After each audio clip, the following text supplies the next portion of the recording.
yaqinlarni sog'lig'iga befarq bo'lmagan, qadriga yetadigan insonlarga yana bir tavsiya bermoqchiman.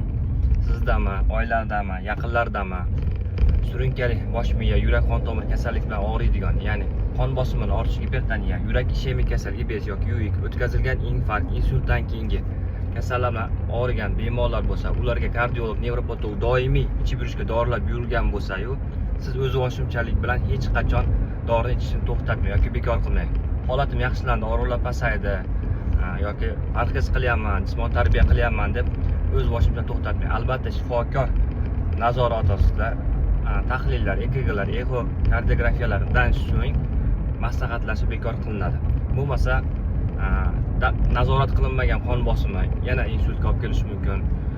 Qonni suyultirish dorilar bekor qilib yuborsangiz yana infarktga olib kelishi mumkin. Xolesterin miqdorini pasaytiruvchi dorilar ichishni to'xtatsangiz yana ateroskleroz rivojlanib, qon tomirlar to'silib qolishi mumkin. Jiddiy oqibatlarga olib keladi.